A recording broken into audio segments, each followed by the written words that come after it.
Hi everyone, it's Laura over at Hyperstamper. I have so much to show you. I had just the best few days going junk journal shopping, and that was for supplies for my next series of junk journals. I'm going to try to go as fast as I can because there's so much.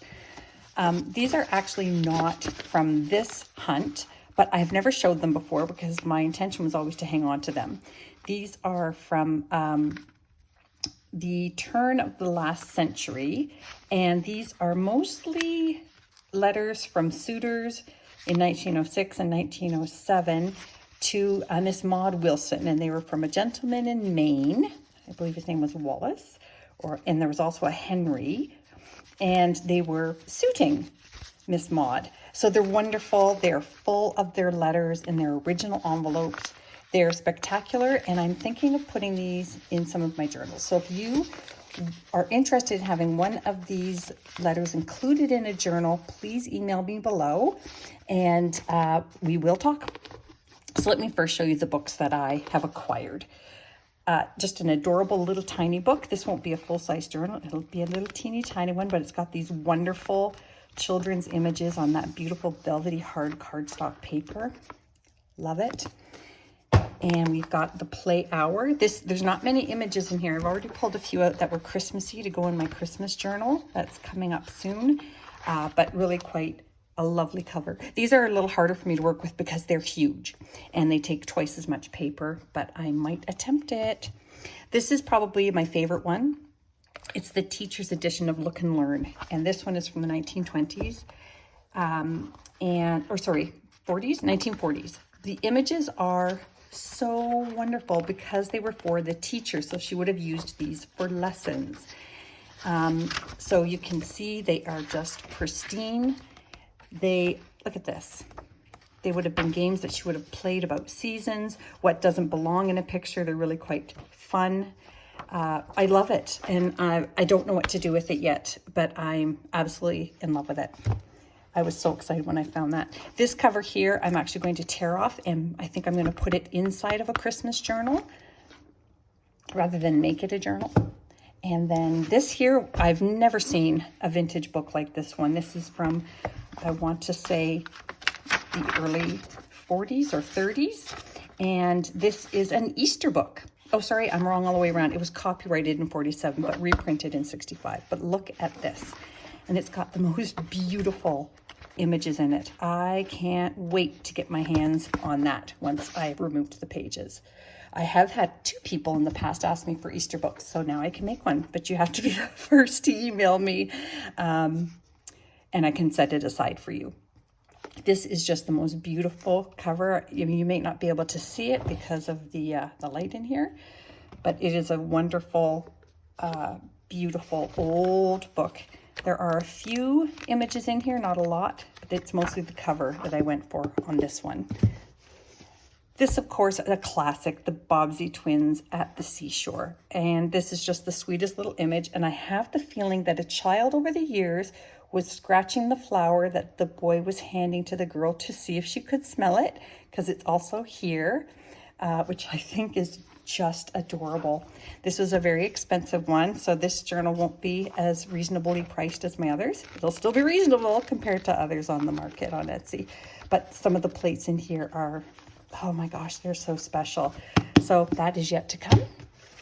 I really like this one, Coleridge the Poet, and it's a very old book, as you can see here, and it is got some lovely, lovely plates in it. Look at these color plates. There's not many, but they're pretty spectacular. So again, oh, that one's not as uplifting. Oh, but look at this one. I know a few people who are going to go gaga over that one. Isn't she beautiful?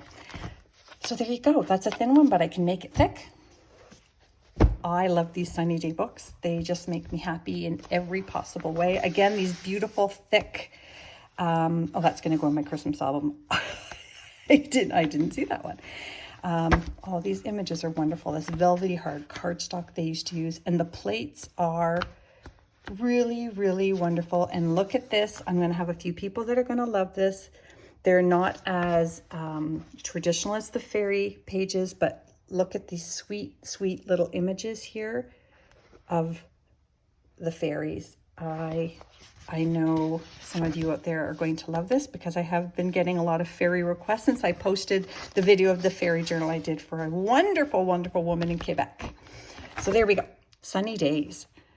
Whew, amazing. That's a big one. This one here is Poems to Remember. That's an old book. That's going to be a fun journal. But here's one I think will also be very popular. It's called Pixie's Playtime. So they're not fairies, they're pixies, but you know, they have wings. I think it counts. Look. Oh, it's just so wonderful. And I think some child over the years has gone in and did a little painting. Every now and again, I see some paint in there. But isn't that lovely? Look at these. So, Pixie's Playland. Again, if you email me below, I can hold them for you. This is just a school book that has some wonderful images in it because it is very, very old. It's 100 years old, that one. And last but not least is a vintage folks shelf book for classic stories. And again, some lovely images in here that I plan to reuse. So those are the books. Yay! Then I also got all of this. It's just, and this is only half of it. So look at some of this crochet work. It's just lovely, pretty in pink. Look at that. I've already cut into this. You'll see it on a few of the journals that I have listed on Etsy. Now I couldn't wait. This one is just lovely. And I'm learning how they made this as I'm doing all of this research on these. I think this was a bun warmer. They would put the buns in the middle and then put these over top. So look how pretty. Now these, I don't know. Email me below and tell me what you think. This is a gingham fabric. It's vintage. These were little aprons, souvenir aprons somebody bought. I don't even know where that is. I should have looked it up. But look how pretty and vibrant that is with the what's that called? Rickrack around the edges and the trim. I just think it's lovely. I don't know if it's suitable for a journal, but you can let me know what you think. This sweet, sweet little hanky. Look at this. How cute is that? That's a little children's hanky with birds and a little mouse there. And then I know somebody who will drool over this one. She collects pansies. Isn't that pretty? So a little embroidered pansy. I love it. And this was actually painted. So this was probably a handmade one. It was painted on both sides. Pretty little bud there and a flower. And then this, of course, if you watch my videos, you know how much I love tatting. So look at this, is a lot of tatting, a lot. Isn't that something? All the way around and on linen. So that's a beautiful find. And then this pretty pink one, look how lovely. And this just, I've already started using this on my journals as well. Just squares and squares and squares of this. So email me below and subscribe if you want to see more, and watch out for the journals I'm going to make out of these. Oh, one last thing. Yeah, those are going on my journals too. Thanks for watching. Bye.